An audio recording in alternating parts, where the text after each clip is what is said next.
ক্ষমতায় থেকে মানুষের উপকারও করা যায়। আচ্ছা বলেন তো, ক্ষমতায় থাকতে উপকার বেশি করে না ক্ষতি বেশি করে? বিশ্বাস করেন, আমার কারণে একজন মৃতপ্রায় লোকের চিকিৎসা হবে, অসহায় বেঁচে যাবে। একজন ক্ষমতাসীন লোক পারে 1 মিনিটের একটা কথা বলে আল্লাহর জান্নাত কিনে নিতে।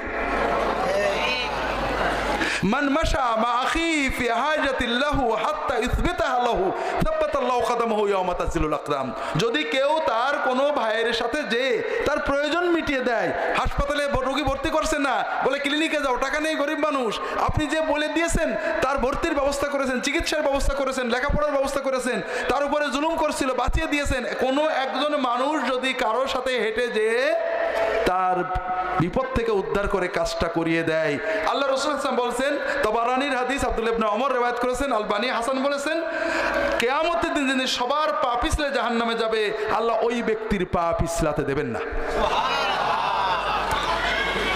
আল্লাহ তাআলার কাছে মানুষের সেবার চেয়ে বড় নফল ইবাদত আর নেই। মানুষের হক, বড় ফরজ, মানুষের সেবা সবচেয়ে বড় ইবাদত নফলের ভিতরে। আল্লাহ রাসূল সাল্লাল্লাহু আলাইহি ওয়াসাল্লাম বলছেন, আহাব্বুল ইবাদি ইলাল্লাহি আনফাউহুম, আল্লাহর কাছে সবচেয়ে প্রিয় মানুষ ওই মানুষ যে অন্য মানুষের সবচেয়ে বেশি উপকার করে। ওয়া আহাব্বুল আমালি ইলাল্লাহি সুরুরুন তুদখিলুহু ফি কলবি মুসলিম আও তাকদি আনহু দাইনান আও তাতরুদু আনহু জুআন আও তাকশিফু আনহু কুরবা। আল্লাহর কাছে সবচেয়ে প্রিয় নফল ইবাদত কি? যে তুমি কোনো ক্ষুধার্ত মানুষের পেটে খাবার দেবে, কোনো বেদনাক্লিষ্ট মানুষের মনের বেদনা দূর করবে, কোনো মানুষের মনে আনন্দ প্রবেশ করিয়ে দেবে, কোনো ঋণগ্রস্তকে ঋণমুক্ত করে দেবে। আল্লাহ তাআলার কাছে এর চেয়ে প্রিয় ইবাদত আর কিছু নেই। আমি সারা রাত তাহাজ্জুদ পড়লাম, সওয়াব।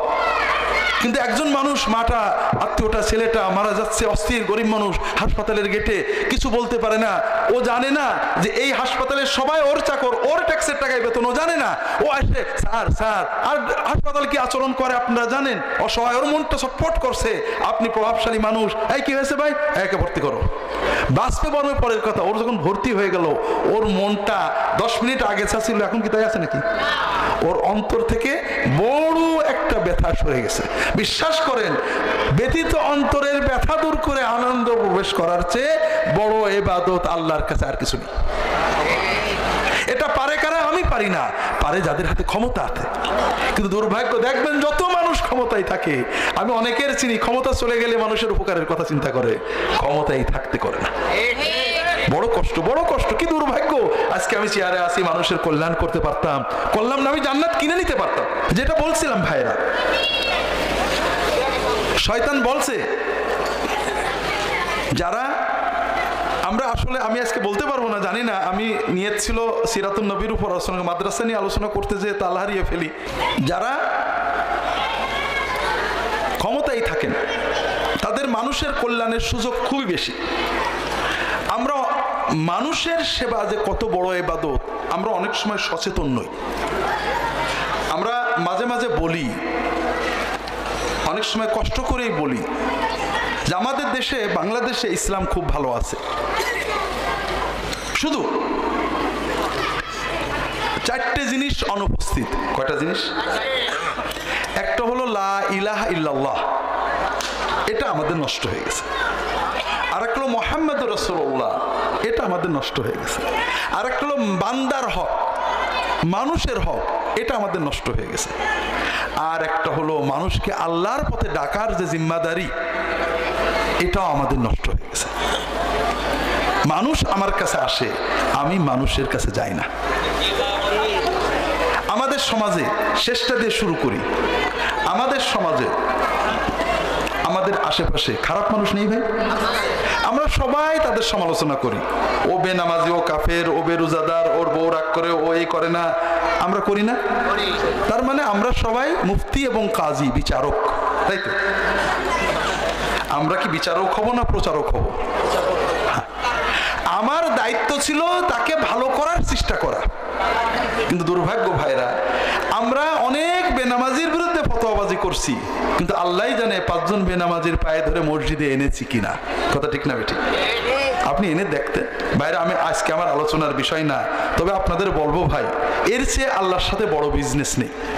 হাতে ধরে পায়ে ধরে একটা মানুষকে যদি আপনি মসজিদে আনতে পারেন, নামাজে আনতে পারেন, ও জীবনে যত নেক আমল করবে, ওর মাধ্যমে কিয়ামত পর্যন্ত যত নেক আমল হবে আপনি 100% কমিশন পাবেন। আপনি নিজে আজীবন যত আমল না করবেন তার চেয়ে বেশি আমল ওর মাধ্যমে আপনার আমল নামায় জমা হয়ে যাবে। আমরা আল্লাহর পথে দাওয়াত দিই না, যতটুকু দাওয়াত আছে প্রত্যেকের নিজের নিজের দলমতের প্রতি। ভাই তুমি নামাজ পড়ো, হালাল খাও, ইমান সহি রাখো, বাপমার খেদমত করো, এরপর যা পারো করো। আমরা কেউ বলি না, বরং উল্টো বলি যতই নামাজ পড়ো যা করো, আমাদের এই না করলে কোনো মুক্তি নেই। এটা কি আল্লাহর পথে দাওয়াত না আমার পথে দাওয়াত? পার্থক্য বোঝেন। আমি বলছি যে ভাই আল্লাহর নবীর কোরআন পড়েন, ছেলেপেলেকে কোরআন পড়ান, যে মাদ্রাসায় দেখে শুনে ভর্তি করেন। তবে আমারও একটা মাদ্রাসা আছে, এখানেও দেখতে পারেন। এটা হলো একটা দাওয়াত। আর একটা হলো যে ভাই যে মাদ্রাসায় যান কিচ্ছু হবে না, শুধু আমার মাদ্রাসায় যে ভর্তি করতে পারেন আপনার ছেলে, আপনি 14 পুরুষ জান্নাতে যাবে। আচ্ছা দিনের দাওয়াতটা কোনটে কোন কথা বোঝেন না? কাজে আমরা আল্লাহ জানেন দিচ্ছি কিনা। আমার তো মনে হয় আমরা নিজ নিজ মত পথের দাওয়াত দিচ্ছি, দিনের দাওয়াত হচ্ছে না। বান্দার হক নষ্ট হয়ে গেছে। যে জন্য বলছিলাম আমাদের সমাজে নামাজ পড়েন, রোজা রাখেন, মদ কোনোদিন খান না, হজও করেছেন, দাড়ু রেখেছেন, কিন্তু স্ত্রীর সাথে ঝগড়া করেন, বাবা মার হক নষ্ট করেন, ছেলেপেলের হক নষ্ট করেন, এরকম আছে না নেই? অল্প না বেশি? কারণ আমরা মনে করি জিকির, ওজিফা, নামাজ, রোজা, মসজিদ, মক্তব, হুজুরা বলেছে এগুলো ইবাদত। আর বোর সাথে কি আচরণ করব, বাবা মার কি বলবো, ছেলের কি করব, মেয়ের কি করবো, আমাদের দুনিয়াদারি ব্যাপার। আসলে কি তাই? হজ করেছেন, দাড়ু আছে, মেয়েদের সম্পত্তি দেননি, ছেলেদের দিয়েছে, এরকম আছে নাকি বাংলাদেশে? যশোরে তো নেই, আছে। আমার তো মনে হয় এদের গোরস্থানে কবর দেওয়া ঠিক হবে না, শ্মশানে পোড়াতে হবে। কারণ আল্লাহর কোরআনের সবচেয়ে দীর্ঘ কয়েক পৃষ্ঠাব্যাপী আইন হলো মরার পরে ছেলে মেয়ে কি পাবে। আপনার কোরআনের আইন ভালো লাগলো না, রামের আইন হলো ছেলে পাবে মেয়ে পাবে না, আপনার রামের আইন পছন্দ হলো, তাহলে আপনার কি গোরস্থানে যাওয়া উচিত না শ্মশানে যাওয়া উচিত? কিন্তু আমরা জানি না। আমরা জানি মদ খাওয়া হারাম, মেয়েকে বঞ্চিত করা, স্ত্রীর মোহর না দেওয়া, পিতামাতার হক নষ্ট করা, ভাই বোনের হক নষ্ট করা, মানুষকে কষ্ট দেওয়া যে এর চেয়েও বড় হারাম, এটা আমরা জানি না। একটা ছোট্ট হাদিস বলি, মুসনাদ আহমদ ইবনে হাম্বলের সহিহ হাদিস। আল্লাহ রাসূল সাল্লাল্লাহু আলাইহি ওয়াসাল্লাম বলছেন,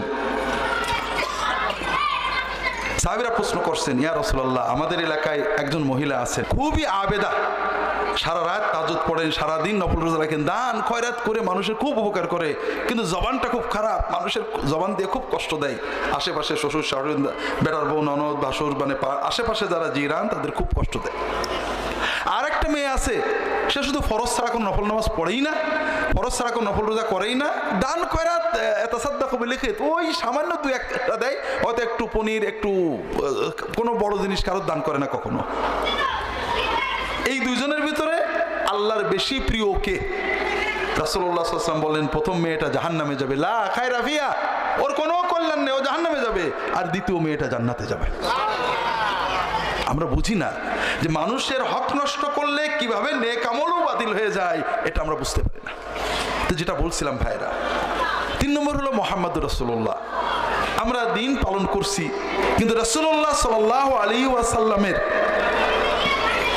সুন্নতের মডেলে যে আমাদের 16 আনা থাকা দরকার, এটা অনেক সময় বুঝতে পারছি না। আমরা সবাই সুন্নাত মানি, সুন্নাতের ভক্ত, রাগ করেন না। আমরা সুন্নাত প্লাস, আমরা কি বোঝেন? আজকাল আপনারা H+ খান না, হ্যাঁ, ন্যাপা এক্সট্রা খান না, আগে কি খেতেন? শুধু H, শুধু ন্যাপা।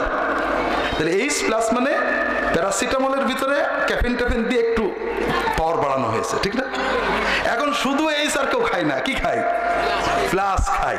কারণ সবাই জানে শুধু H এ অত ফল হবে না, হবে অত হবে না, এক্সট্রা লাগে, শুধু ন্যাপায় অত হবে না। আমাদের দৃষ্টিতে সুন্নত তাই, আমাদের দৃষ্টিতে সুন্নত তো লাগবে, সুন্নতের সাথে কিছু অ্যাড না করলে সব কি নবীর তরিকা হয় নাকি? কিছু যুক্তিতর্ক দিয়ে আমরা বানাই, আমি আপনাদের রাগ করাবো না, কিছু যুক্তিতর্ক দিয়ে আমরা বানাই। অবিকল সুন্নত, সুন্নত এবং শুধুই সুন্নাত আমাদের দিন হবে। দুনিয়া অনেক কিছু হতে পারে, দুনিয়া যতক্ষণ সুন্নাতে হারাম না হবে আমরা করতে পারবো, কিন্তু দিন আল্লাহর সন্তুষ্টির জন্য সুন্নাত এবং শুধুই সুন্নাত, আর কিছু না। এটা হলো ঈমান। প্যারাসিটামলে অ্যাড হতে পারে, নেপার প্লাস হতে পারে, দিনের ভিতরে মুহাম্মদ রাসূলুল্লাহ সাল্লাল্লাহু আলাইহি ওয়াসাল্লামের পরে কোনো প্লাস হতে পারে না। তাহলে মুহাম্মদ রাসূলুল্লাহ সাল্লাল্লাহু আলাইহি ওয়াসাল্লাম সুন্নতকে ছোট, এখন প্যারাসিটামলকে আপনি ছোট মনে করেন, প্লাস লাগে, যখনই আপনি বেদাতে হাসানা যোগ করবেন আপনার নবীর সুন্নতে প্লাস লেগে গেল, সুন্নত আর কামেল থাকলো না। তো ভাইরা আমি লম্বা বলবো না, কিভাবে করি একটা উদাহরণ আমি মাঝে মাঝে মনে পড়লে দিই, আপনাদের দিই, কারণ সব কিছু বললে রাগ করবেন, বলবেন যে ও বেটা বসে আমাদের বিরুদ্ধে বলে গেছে। একটা মজার উদাহরণ দিই, কোরআন শরীফ বসে পড়েন না দাঁড়িয়ে পড়েন? আপনারা বড় বেয়াদব। আমি দলিল দিয়ে অকাট্য এমন এমন দলিল দেব, রামদা দিয়েও কাটতে পারবেন না। দেব? সবচেয়ে বড় সম্মান কার? কোরআন কার কালাম? আপনি দুনিয়ার মানুষের সাথে কথা বলেন দাঁড়িয়ে দাঁড়িয়ে, আর আল্লাহর সাথে কথা বলেন বসে, আপনার মতো বেয়াদব আছে নাকি? কাটেন তো, এই কাটেন তো, এটা কি দিয়ে কাটবেন? রামদা দিয়েও কাটতে পারবেন না। নামাজ আমাদের জন্য মডেল, জিকির, দোয়া, ইবাদত, সব ইবাদত আমরা নামাজে করি না? জিকির করি, দরুদ পড়ি, সালাম পড়ি, দোয়া করি, তাসবিহ করি, আল্লাহর হামদ সানা করি না? দাঁড়িয়ে করি, বসে করি, রুকুই করি, সেজদাই করি, দাঁড়িয়ে কোন কামটা করি? তাহলে কি বোঝা গেল? আল্লাহর কোরআন দাঁড়িয়ে পড়তে হয়। দরুদ বসে পড়ি, সালাম বসে পড়ি, দোয়া বসে পড়ি, আত্মায়াত বসে পড়ি, কোরআন কি করে পড়ি? কাটতে পারবেন এই দলিল? রামদাদেও কাটতে পারবেন না, ওকে যে 100 থাকে বলে তাদেরও কাটতে পারবেন না। এরপরে বোঝেন, নফল নামাজ বসেও পড়া যায়, দাঁড়িয়েও পড়া যায়, ঠিক না? সব বেশি কিসে? দাঁড়ায় কি করেন? দাঁড়ায় কি করেন? কোরআন পড়েন। রাসূলুল্লাহ সাল্লাল্লাহু আলাইহি ওয়াসাল্লাম অনুষ্ঠানে বসে পড়তেন নামাজ, রুকু সেজদা বসে টসে করে কোরআন পড়ার সময় দাঁড়িয়ে যেতেন, পরে রুকু সেজদা করতেন, বসেও পড়তেন। তো কোরআন আমরা কি করে নামাজে, নফল নামাজে কোরআন কিভাবে পড়ি? সব দাঁড়ায় পড়লে বেশি না বসে পড়লে বেশি? তাই বোঝা গেল কোরআন দাঁড়িয়ে পড়লে সব বেশি। অকাট্য দলে আপনি কাটতে পারবেন না। আল্লাহ রাসূল সাল্লাল্লাহু আলাইহি ওয়াসাল্লাম বলেছেন রুকু এবং সাজদা অবস্থায় কোরআন তেলাওয়াত করবে না। তার মানে কোরআন দাঁড়িয়ে পড়তে হয়, বসা শোয়া এসব পড়া যাবে না। কয়টা গেল দলিল? হ্যাঁ হ্যাঁ, মাশাআল্লাহ মাশাআল্লাহ, 5টা অকাট্য দলিল দিছি। কাটেন তো, কি দিয়ে কাটবেন? তাহলে এখন থেকে সব হেফজখানায় বলে দেবেন দাঁড়িয়ে পড়তে, রাজি আছেন তো? কোনো কিছু দিয়ে কাটতে পারবেন না। একটা আছে, যদি পছন্দ হয়, দেখেন পছন্দ হয় কিনা, সেটার নাম হলো সুন্নাত। সেটার নাম কি? সুন্নাত মানে হলো যে যেটা ইবাদত সেটা নবীজি করেছে, একটা দিয়ে যুক্তি দিয়ে আরেকটা বানানো লাগে না। রাসূলুল্লাহ সাল্লাল্লাহু আলাইহি ওয়াসাল্লাম নামাজের কোরআন দাঁড়িয়ে পড়েছেন, নামাজের বাইরে কোরআন কিভাবে পড়েছেন? বসে পড়েছেন, শুয়েও পড়েছেন। আয়েশা রাদিয়াল্লাহু আনহা বলছেন আমার কোলে শুয়ে নবীজি কোরআন পড়তেন। তাহলে আমাদের বুঝতে হবে প্রতিটি ইবাদত নবীজি সাল্লাল্লাহু আলাইহি ওয়াসাল্লাম করেছেন, এবং প্রত্যেক ইবাদতের নিজের পদ্ধতি, যে আরেকটা ইবাদত থেকে টাইনে এনে পদ্ধতি বানালে বেদাত হবেই হবে। আচ্ছা বলেন তো, দাঁড়িয়ে কোরআন পড়া কি জায়েজ না নাজায়েজ? একজন লোকের পা ব্যথা হয়ে গেছে, দাঁড়িয়ে পড়ছে, ঘুম আসছে, দাঁড়িয়ে দাঁড়িয়ে পড়ছে, গুনাহ হবে নাকি? তাই তো বললেন দাঁড়িয়ে পড়া বেদাত। এখানেও আমরা বুঝি না, বেদাত মানে কর্ম না। অধিকাংশ বেদাতই মূলত জায়েজ কর্ম। বেদাত মানে এতেকাদ, আকীদা, চেতনা, বিশ্বাস, ধারণা। এই যে দাঁড়িয়ে কোরআন পড়াটাকে কোরআন পড়া নামক ইবাদতের অংশ বলে মনে করা, দাঁড়িয়ে পড়লে সওয়াব বেশি হবে বলে মনে করাটা হলো ওর নাম বেদাত। কথা বলছেন? বেদাত হলো চেতনার বিভ্রান্তি। এজন্য রাসূলুল্লাহ বলেছেন কুল্লু বেদাতিন দলালা, প্রত্যেক বেদাতই বিভ্রান্তি। বলেননি মাকরু, বলেননি হারাম, বলেননি না। প্রথম গলবল হয়ে গেল তোমার এখানে। কি জন্য? কারণ যখনই আপনি দাঁড়িয়ে পড়াটাকে আদব মনে করলেন, তখন বসে পড়াটাকে কি মনে করবেন? কোথায় গেছে দাদা, বুঝেছেন তো? আপনি রাসূলুল্লাহ সাল্লাল্লাহু আলাইহি ওয়াসাল্লামের সুন্নতটাকে বেয়াদবি মনে করেছেন। আর মান রাগিবা আন সুন্নতি ফালাইসা মিন্নি, যে সুন্নতকে ছোট মনে করে নিজের কাজটাকে উত্তম বানাতে গেলে সুন্নতকে ছোট বানাতে হবেই হবে। আর সুন্নতকে ছোট মনে করার চেয়ে আমাদের কলবের, ইমানের, চেতনার বিভ্রান্তি আর বড় কিছু হতে পারে না। আমি ডান বামতে চলে গেলাম, ভিতরে আর ঢুকলাম না। আর আমাদের লা ইলাহা ইল্লাল্লাহটা ঠিক নেই। তাওহীদের চেতনা আমাদের অনেকের কাছে স্পষ্ট না। কত রকম শিরিক যে সমাজে আছে, আমাদের রুচিটা এত খারাপ হয়ে গেছে, শিরকি গল্পগুলো ভালো লাগে না, সুন্নাত বিরোধী গল্পগুলো ভালো লাগে না। কি বলে ভালো লাগে? বুঝতে পারি না যে এটা তাওহীদের সাথে সাংঘর্ষিক। কথা কি বুঝতে পারছেন? আমরা রাগ করেন না, আলেম ওলামা আছে, আব্দুল কাদের জিলানী রাহমাতুল্লাহ আলাইহি বুড়ির বাচ্চাকে জিন্দা করে দিলেন। গল্প শুনেননি? হ্যাঁ, দেওয়ার পরে আল্লাহর কাছে বলছেন, আল্লাহ কেন তুমি আমার কথা শুনলে না? আল্লাহর সাথে বার্গেনিং করছেন। এরকম গল্প শুনেছেন? হ্যাঁ হ্যাঁ। এখন কথা হলো, এই গল্প কালবে তাওহীদ থাকলে কানে শোনা যায় না। কোন আল্লাহর বান্দা, আল্লাহর কৃতদাস, আল্লাহর বান্দাকে আল্লাহ ভালোবাসেন মানে আল্লাহ হয়ে যায় না। মুসা আলাইহিস সালাম, নূহ আলাইহিস সালাম, তার ছেলে ডুবে গেছে, আল্লাহর কাছে কাকুতি মিনতি করে কাঁদছেন। কেউ কখনো আল্লাহর কাছ থেকে চেয়ে জোর করে নেয় না। এটা অবুদিয়াতের খেলাফ, রুবুবিয়াতের খেলাফ। কানে বাঁধতে হবে না, এরকম হতে পারে না। বান্দা এরকম হতে পারে না। আমাদের রাসূল সাল্লাল্লাহু আলাইহি ওয়াসাল্লাম সে বড় বান্দা আর কেউ হতে পারে না। পারে নাকি? তিনি কি কখনো আল্লাহর কাছে ধমক দিয়ে চেয়েছেন নাকি? কত সুন্দর সুন্দর দোয়া শিখিয়ে গিয়েছেন। যেটা বলছিলাম ভাইরা, তাওহীদের চেতনা আমাদের সমাজে একেবারেই নষ্ট হয়ে গেছে। আমি গত পরশু দিন বা তার আগের দিন একটা মাহফিল ছিল, আপনারা রাগ করেন না। প্রশ্ন, আমি মাঝে মাঝে প্রশ্ন উত্তর করি। প্রশ্ন হলো যে পীর সাহেবের মুরিদ হলে পীর সাহেব মুরিদদেরকে নিয়ে যাবেন জান্নাতে, এটা হলো প্রশ্ন। যেটা বলছিলাম, দেখেন খেয়াল করেন, পীর মাশায়েখ আলেম ওলামাদের কাছে যাওয়া একটা সুন্নাহ নির্দেশিত ইবাদত। ওটার নাম হলো সুহবত। আল্লাহ কোরআনে বলেছেন, কুনু মা'আস সাদিকিন, সত্যবাদী নেক আমলকার মানুষদের সহবতে থাকতে হয়। আমরা সবাই জানি দাড়ি রাখা ইবাদত, সবাই কি রাখে? কিন্তু একজন আল্লাহওয়ালা নেককার মানুষের কাছে দ্বীনি সংগঠনে, দ্বীনি সংস্থায়, দ্বীনি দাওয়াতে গেলে কিছুদিনের ভিতরে রেখে ফেলে, তাই না? সাহচর্যের প্রভাবে আমাদের ভিতরে আমলের জজবা আসে। এই জন্য নেককার মানুষ যে নামে থাক, তাদের সহবত নেওয়া ইবাদত। কি জন্য? আমি আমল শিখবো, আমল করার জজবা, প্রেরণা লাভ করবো। কথা বুঝেছেন? কিন্তু কেউ যদি মনে করে যে আব্দুল্লাহ জাহাঙ্গীরের কাছে যাব, মুরিদ হবো, আব্দুল্লাহ জাহাঙ্গীর আমার তরাই নেবে, এটা শিরকি চিন্তা। কোন ইমানের ভিতর থাকতে, ইমানদার কলবে এটা আসতেই পারে না।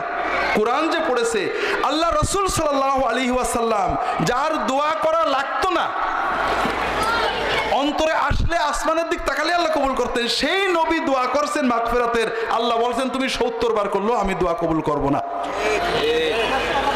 আল্লাহ যাচাই ছাড়া কারোর সুপারিশ, কারোর শাফাত, কারোর কথা কবুল করে, এই চিন্তাটাই তো বড় শিরক। আচ্ছা বলেন তো, একজন এমপি অথবা মন্ত্রী খুব ভালো, দোস্তদেরকে মহব্বত করে, বাড়ির চাকরদেরকে খুব মহব্বত করে, চাকরেরা যে যা বলে সই করে দেয়, যার জেলে দেওয়ার কথা বলে দিয়ে দেয়, যার ছাড়ানোর কথা বলে ছাড়াই দেয়, যাচাই নিজে পড়ে না। ওই সিলগুলো, ভান্ডারগুলো দিয়ে রেখেছে চাকরের কাছে, অথবা ড্রাইভারের কাছে, অথবা সেক্রেটারির কাছে, অথবা বউয়ের কাছে। আরেক মন্ত্রী খুব সতর্ক, যে যাই বলুক নিজে যাচাই না করে সিগনেচার করে না। দুই মন্ত্রীর ভিতরে আগামীবার মন্ত্রিত্ব আপনি কার জন্য চাইবেন?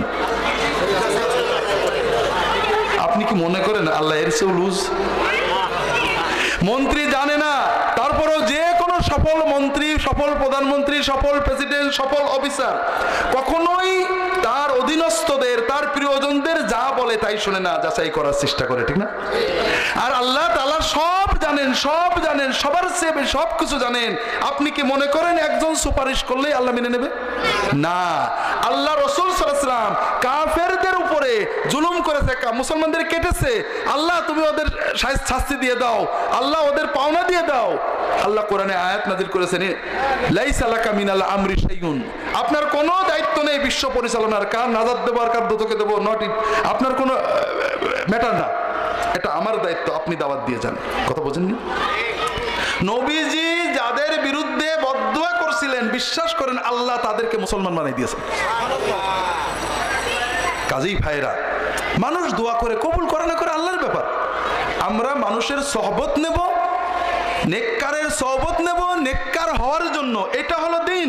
আর নেককারের সহবত নেব ওর আমল আমাকে তরাই নিয়ে যাবে, এটা হলো কুফর। আমরা ঈমান আর কুফরের পার্থক্য বুঝি না ভাইরা। আমি নেককারের সহবত নেব যে আমি নেক আমল করে আমার নেক আমলের ওসিলায় আল্লাহ আমাকে নাজাত দেবে, এর নাম হলো ঈমান। আর আমি একজন নেককারের সহবত নেব, ওই নেককারের আমলের কারণে আমি পার পেয়ে যাব,